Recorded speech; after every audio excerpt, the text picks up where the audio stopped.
Hello, and welcome to the class. This short lecture is designed to give you an introduction to SGS 101 and to discuss some of the things you can do to help you succeed in this class. So, let's get started. First of all, a little bit about me. My name is Professor Sivak. I was born and grew up in Montreal, Canada, a place that gets a lot of snow in the winter. I went to college there, at McGill University, before I started moving to somewhat sunnier and warmer places. First, to Vancouver, British Columbia to do my master's degree, and then to Los Angeles, California to do my PhD in geography. Didn't get to spend a whole lot of time at the beach in Los Angeles. Nevertheless, it was a very lovely place to live, and it really exposed me to a side of living in the US that I'd never seen before. Since 2009, I've been here at ASU. I teach in the School of Politics and Global Studies, mainly courses on globalization, political, and cultural geography.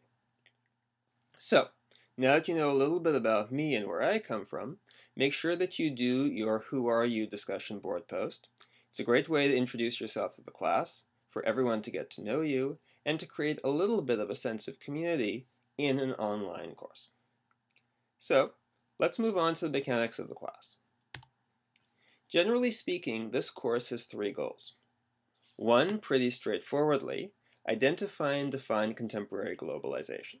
Globalization is a pretty big, open-ended, and quite broad term. We're going to spend some time defining what it means, and also contrasting it to older forms of globalization and to thinking about the world globally that predominated in earlier generations and eras. Second, we're going to explain the differences between state-centric and globalist perspectives. Many classes on international or global politics focus on what I'd call a state-centric perspective. This is simply a way of saying that they divide the world into countries and break down processes country by country. In global studies, we do things a little bit differently. We look at processes that cut across borders and boundaries, and then, after that, look at how different places in the world deal with those processes. By way of example, population is a global issue. It's a global process. But how do different countries deal with population issues? Well, obviously, we have to scale down and look at specific places in the world to understand that. Same thing goes with economic development. Same thing goes with war, and so on and so forth. We're starting from the global and working our way down to the national and the local. Third, we are going to look at a set of issues that are really, I think, very interesting in order to understand them better in a reasonable measure of depth. You're not expected to come away being an expert on these issues at the end of this class, but hopefully your appetite will have been whetted and you'll want to know a little bit more and you'll want to learn more. And if you do, that's wonderful. In terms of organization, the course is divided into 7 main units. Each unit is organized around a theme. We do take periodic tests, and these largely focus on the textbook readings, although not exclusively. Tests are multiple choice and are administered through Blackboard. The readings, I know, in the textbook can be a little bit dry sometimes, but the textbook is very well organized, and I think the definitions they provide and the explanations they provide are pretty good. And third, the fun part, discussion boards will be used to help deepen our understandings of the issues. Discussion board posts are graded, and you have online guides regarding how to write an effective discussion board post.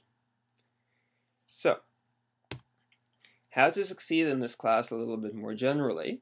I think the 6 rules listed on the screen over here are pretty clear and pretty much spell things out for you. The one I'd like to call attention to, however, is to use your book well. There are terms highlighted in blue or black.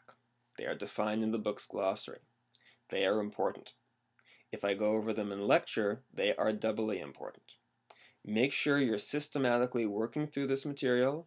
Make sure that you're in control of what these terms and ideas mean and how they are explained. This is not a course that rewards cramming. This is a course that rewards steady, consistent, reasonably hard work. Mechanics of the class. Tests will be open generally for at least 48 hours, sometimes more. I will reschedule tests in the case of serious medical or personal emergencies. And needless to say, internships, family coming in from somewhere out of town, don't really qualify as serious emergencies. If you do have a serious emergency, of course, don't hesitate to get in touch with me as soon as possible. Everything you'll need for 1 week is found in that week's folder. Finally, you are responsible for keeping your equipment in good working shape.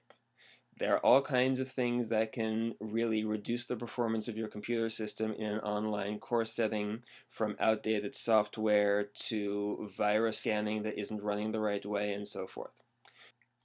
And generally speaking, it's important to keep in mind that while we're here to learn, it's also a good idea to have fun.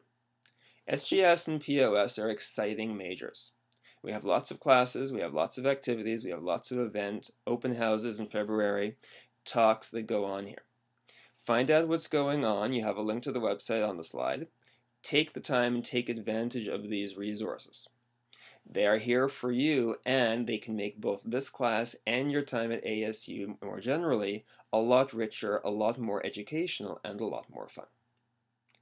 Having said all of this, our first substantive lecture is going to focus on the concept of globalization, and this is what's coming up next.